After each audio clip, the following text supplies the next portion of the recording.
Hello and welcome to the 9th episode of Pop-Up Visit here at the North Shore Historical Museum. I'm Gately Stevenson Matthews. I'm honored to be a board member here at the museum. And in today's episode, Amy Driscoll will be taking you into the museum where she will interview Dave Nieri. And now, if you don't know Dave, let me tell you, you are in for a treat. Not only is he a wealth of knowledge, but when it comes to Glen Cove's beloved St. Bernard, Butch the Bum, let me tell you, you are really in for a treat. So I know you're going to enjoy that interview. As always, we will wrap it up with a message from the board's president, Georgie Cannett. And so, on behalf of myself, on behalf of the president of the board membership, the director, and all of us here at the museum, welcome, enjoy, and Amy, take it away. It's all yours. Thanks so much, Gately. I'm back up here on the second floor with longtime board member and friend of the museum, Dave Nieri. Dave developed a wonderful exhibit for us a few years ago about Butch the Bum. In fact, this exhibit was so terrific that we were able to fill up the second room downstairs, the witness room, with this. And it was so popular that rather than packing it away, we moved part of it upstairs here on the second floor where we could keep it up here as long as possible. So Dave's with us today and is going to tell us about Butch the Bum and the exhibit. Welcome, Dave. Thank you, Amy. Butch lived in Glen Cove, and he lived and died before my time, but I had always heard stories about him from older people. And what really set me off on this was when we discovered this plaque in the high school. And there's a whole story behind this plaque, which I'll get to later. But once I found this, I said this would be a wonderful centerpiece for a story about Butch the Hound. And I had asked that they donate this to the museum. So we built the exhibit around the plaque. I did some of the research, and you may have heard stories. You've heard of Rin Tin Tin, you've heard of Lassie. They were all made famous by television. Butch was made famous before the age of television, in the 40s. Butch was born in the Great Neck area, and he was a family dog for a couple of years until World War II started. And when meat rationing came in, the family had difficulty feeding a growing St. Bernard. So they gave the dog to a family in Glen Cove that they knew, the Miller family, who lived up on Forest Avenue. And the Butch had belonged to Ann Miller, the daughter, but he didn't spend very much time at home. He liked people, especially children. So Butch would travel from his home on Forest Avenue down Forest Avenue past the schools, and he'd always time it so that the kids were going to school at that time because he loved to see the kids, and then he'd spend most of his time in downtown Glen Cove.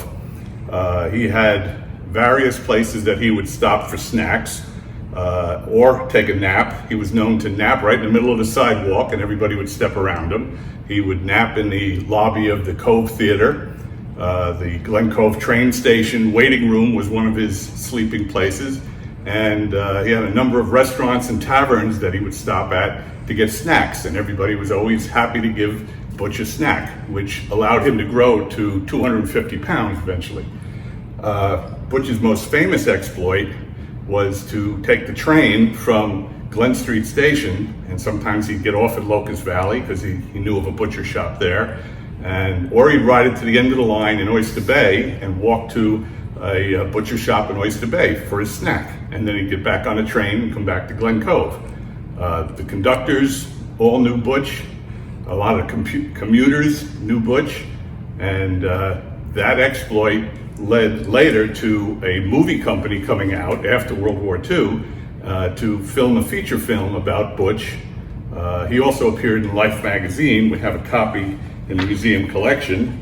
So Life magazine did a feature on Butch after the war, and we can see this is the picture that we have in the exhibit also. This is Ann Miller, who is Butch's owner at that time, and there are a number of other pictures which we also display here showing some of his exploits as Butch traveling down Forest Avenue and visiting a butcher shop. So he got his own photo spread in Life magazine, which helped with his notoriety. During the war, Butch was known to a lot of GIs overseas because those from Glen Cove would tell their colleagues stories about Butch back home. And Butch kind of represented normalcy, the normal small town memories, and everybody appreciated hearing stories about Butch. So Ann Miller, Butch's owner, used to receive a lot of letters from GIs overseas, all inquiring on how's Butch doing. And Glen Cove, as a result, became known as the town with the big dog.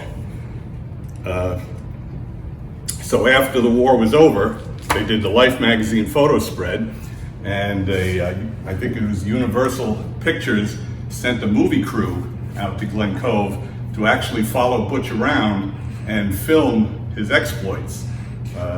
They followed him around for a couple of days, and they made a feature film called Hobo Hound, which they showed. It was a short feature that they would show before the main feature in a movie. So Butch was made famous across the United States when his film was shown in the movie houses.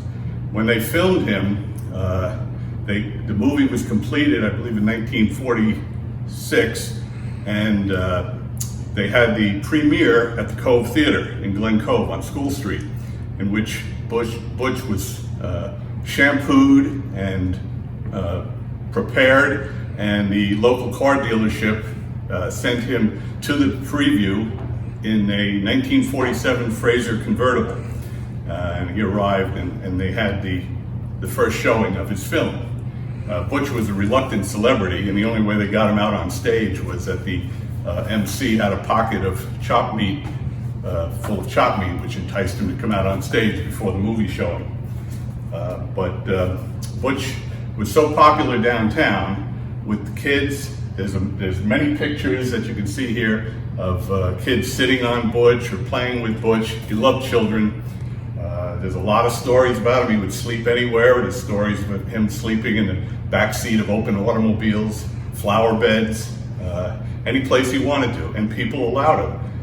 They accepted him as part of the community. The mayor at the time gave him a get-out-of-jail-free card because we had a dog catcher in the 40s, and Butch was immune to being picked up by the dog catcher. He could go anywhere in Glen Cove, and we have a lot of anecdotes of him appearing in neighborhoods throughout Glen Cove, from the Landing to South Ridge area. So we produced a map from a lot of the anecdotes, and this shows in Glen Cove where he traveled from his home up on Forest Avenue down through the downtown and various restaurants and taverns that he would stop at to get a snack. And he would make his way to the Glen Street Railroad Station, and here we see the continuation to Oyster Bay, and this is the market that he used to frequent in Oyster Bay for a snack. So this shows Butch's travels.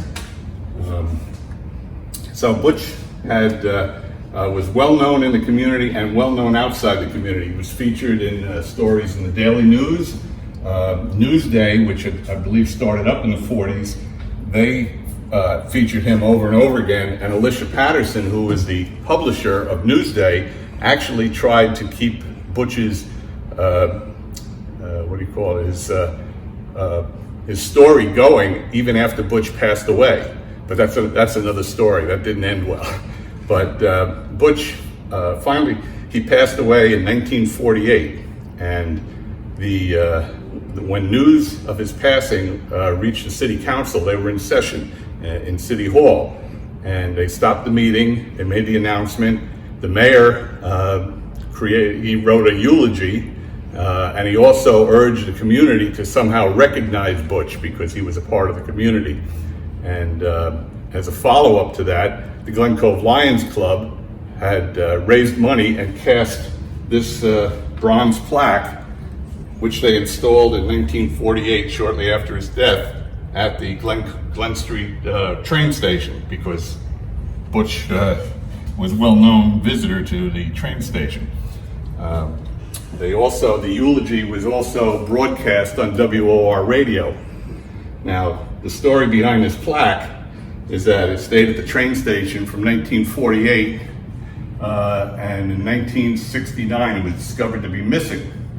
So the same year, the Glen Cove Lions Club cast another plaque, which today exists in one of the little pocket parks in Glen Cove. This plaque was then found in a home in North Merrick in 1981, and after reading a story about Butch in the 80s that Newsday published, the family realized where the plaque came from, and they offered it back to the city. It ended up in the Glen Cove High School because Glen Cove High School seniors were collecting money to train seeing eye dogs. So the Lions Club said, well, give it to them because we've already cast another plaque. And this was mounted in the Glen Cove High School for a while. And I suppose after they renovated some years later, they didn't know what to do with it, and it was discovered in a closet in 2015 in the high school. So a friend of mine found it, sent me a picture, and we wrote to the superintendent of schools and told her the entire story about Butch. And we suggested that perhaps she would want to donate this to the museum because it's a North Shore story and a Glen Cove story. So that's how the plaque came into being. So Butch's notoriety included a movie and many articles in the magazines, Life magazine, for example, and even a comic book. And the comic book portrays some of his most famous adventures. So we invite you to come down to the museum when we open. We hope to be open again in August, and to come down and see the full story of Butch. And it's a great story, it's a great local story, and we hope to see you soon. The board has pledged donations to help with these expenses, but we surely could use your help. All contributions are tax deductible. You can find information on how to donate on our website, and you can also use PayPal. Thanks for listening, and stay safe.